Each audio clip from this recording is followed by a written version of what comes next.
everybody, Jam Creates here. Got another video for you today. This one is going to be a sort of a jam. Well, I'm going to call this an old school comics.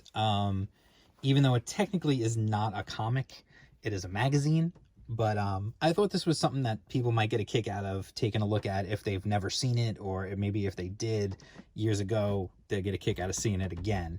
This is the Dark Book from Wizard. So I remember back when this first came out, this was a huge deal. But before we get into that, I just want to make sure to remind you guys, if you're not already subscribed, if you're new to the channel, make sure you're subscribed, hit the bell for notifications, all that good stuff. Click thumbs up when you like the video, or just do it now and just assume you're going to like the video. That's fine. I'm okay with that. No one will know. It's all right. Go ahead. Go ahead. You know you want to. Anyway, this is the Dark Book by Wizard. This was a special edition that they put out. And like I said, this was a huge deal. At least it was for my group, that I was, my group of friends and people I worked with even, when this came out.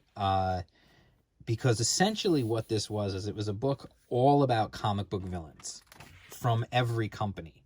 So you can see on the back, it says Wizard Press presents The Villains You Love to Hate, a complete history of the meanest, ugliest, toughest, deadliest assassins, mercenaries, mutants, predators, and shapeshifters ever to swindle, brawl, stalk, slash, or bash in comics. Why they decided to make this little thing like this, where they had to hyphenate words to finish them and not just spread it across, I'm not really sure. Anyway, that's nitpicking for another day. It had this little hologram on the cover. Let's see if I can show you guys. Wizard certified.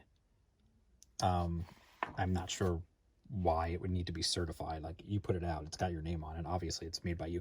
But whatever, that's neither here nor there. So anyway, you got this really cool Carnage image on the cover. This was the other thing. This was the height of Carnage's coolness. He was still new and scary and cool at this point. This came out, I wonder if I don't remember exactly when this came out. I can check in here. 1994. So 1994 is when this is from. So I had just graduated. I was 1 year out of high school at that point, 1994, because I graduated in 93. So anyway, what's really cool is it's more than you think it is. They actually did a really good job. There's a bunch of articles, where, they have an introduction by John Byrne, and, they're talking about just different villains and whatnot. And they go through the history of villainy in comics. They break it down by all the different types, and then they literally just start with the early 50s, and they break it down monsters. They break it down to other different kinds. They're talking about giant monsters and all that sort of stuff, and then the villains of the Silver Age. And I like that they put Frederick Wertham as probably the most dangerous comic book villain. That's just kind of funny. If you don't know who he is, he wrote The Seduction of the Innocent, which basically blamed all of society's ills on comic books and said that it was ruining children and making them evil. Pretty much the same thing that people say about video games in the last 20-30 years. Everybody said that, and that they said about Dungeons and Dragons in the 80s, that they said about heavy metal in the 70s and 80s, and that they said about Elvis back in the 50s and the Beatles in the 60s and all. It's the same friggin' thing. We go through this round and round and round merry-go-round. At some point, I feel like I'm going to do a video just about this whole idea of banning things and blaming things for society's ills when it comes to comics specifically, because ironically, somehow we've entered into a world where this guy is almost tame and at the same time being emulated by people who work in the comic book industry. So that's really weird. Anyway, it goes through all the, obviously I'm not going to read all these things to you. It's got all these different breaking down the types of villains and And you can tell it was a big deal because of all the ads. Like, all these other comics companies put their ads in here because they knew this was going to be a big deal. This was the first time anything like this had been done.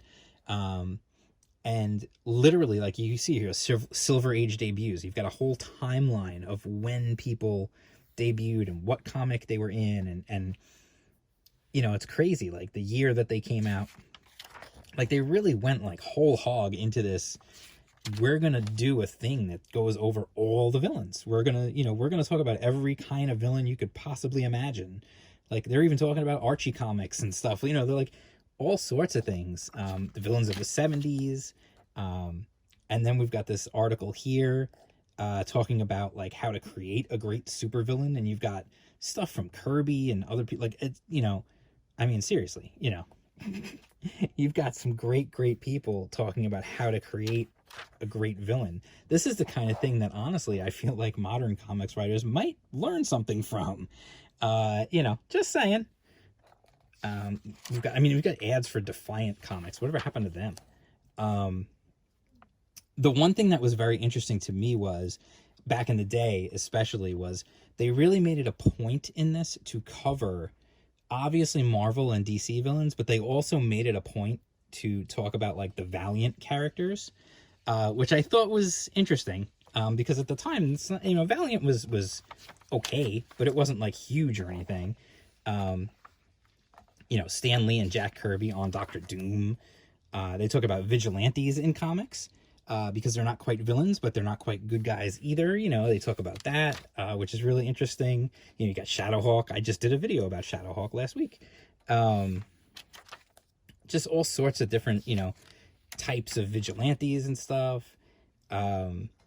Just this thing about, like, you know, gadgets and gizmos that villains use. You know, everyone's got their Doom machines and stuff. You know, corporate crime, criminals, you know, that kind of thing. And then the interesting thing, and I never took this out of here, although I have seen it in all its glory, because we had it hanging up at my job. So what this is the 100, basically they rank the 100 greatest villains, if you can call them, you know, it's the 100 most dastardly villains in comic book history. So from 100 down to 1. The interesting thing with this for me and other people I know was each corner basically had, like, you've got the Joker was number 1. Spoiler alert. I don't think that's much of a surprise. I mean, you would figure Joker would be 1, or maybe Doctor Doom or somebody like that. Although they have Doom at 26. I mean, honestly, you could make a whole video just arguing the validity of the list. I mean, that's why people make lists in the first place, let's be honest. But we, you know, we really, I remember at work, we had this poster hanging up at work, and almost daily we were having arguments about who should be ranked higher than who, and who's a worse villain than this one, and this one's a better villain than that one, and they only have that one on there because they needed to have somebody from Valiant, you know, like that kind of stuff. Like, we had all sorts, like here, like Master Dark here. It's a Valiant comic. Like, none of us were reading a lot of Valiant back then, so it was like, whatever. It was like, literally, you had, like, here's what they did for the top 4, because they had the top 4, 1 in each corner. So what they did was they put the Joker as 1, Magneto as 2, Master Dark as 3, and the Violator from Spawn as 4. So you had DC, Marvel, Valiant, and Image all represented in a big one, because they all got a big square in each corner. We all at the time even knew, like, okay, they're just doing that to make everybody happy.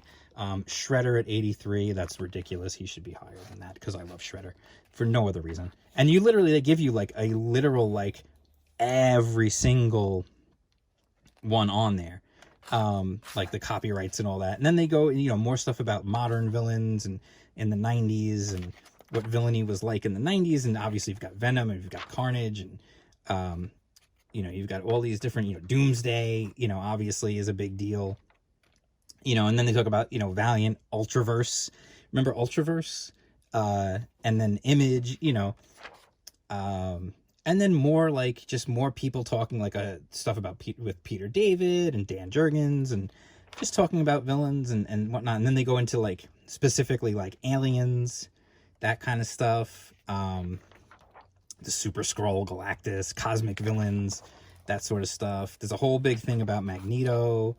You know, just all sorts of, you know, cool. Look at the current news makes me laugh at that, because if you've seen the redesign for the new look for Black Cat, oh boy, yeah, Felicia. There's only one thing I can say when I see that new design of Black Cat, and that is, bye, Felicia. Anyway, yeah, I know, I went kind of far for that one, but deal with it. Here's Rogue in like a tiny little outfit, so that makes up for it. And then battles, like villain versus villain battles and all that. Like, it's really, I mean, honestly, like, it was a really cool idea. I know for a fact that it sold really, really well for them. I'm not worried about like copyright strike on this kind of thing, because Wizard doesn't even exist anymore. You talk about like teams, like, you know, the Legion of Doom and that, you know, all that kind of stuff. You know, just all sorts of cool stuff, like, really. And they talk about the devil, of course. You know, let's be honest, the devil is, like it says there, the devil is the ultimate supervillain. And then they have, you know, like kind of cruddy villains, which is kind of funny. I think it's funny that they have Batroc in there, because like he's been in the movies and stuff and everything, and people like to make fun of him, but like, whatever, you know. And dude. I forgot what his name was. Oh god. Oh, Rocket Racer. I think somewhere in my boxes I have his first appearance. Oh man, if I can dig it out, that would be funny to see. I'm pretty sure I have it though. It was Amazing Spider-Man 172. I probably have that. I probably do. But yeah, like they talk about like a lot of like lame villains that have been around, you know. And listen, it is what it is, you know it. And then like dead villains, and then like this whole thing, Scourge, who killed all these villains. And then there's just an index of like where you can find all of them, and a little epilogue. And then look at that, April 1994. So anyway, that is just a little like flip through of the Dark Book from Wizard Magazine. Super cool book, really neat. If you could track one down, I would absolutely, you know, give it a read. It's really interesting. I'm pretty sure they did a second one, and I think I have it actually. I would have to just find it, but I'm pretty sure I actually have it. If I'm like 99.9% sure that I have it, and that they did do one. It was really good. And they did do a light book also, I believe, with Heroes. Like, that was the whole thing. I don't know if I have that one or not. I think I probably do. But anyway, that's the Dark Book. If you enjoyed taking a look at this kind of stuff, this stuff is cool. Caused lots of arguments with me and my friends back in the day. So if you want to see more old school comics, you know where to go. You know what to do. Hit the thumbs up. Subscribe.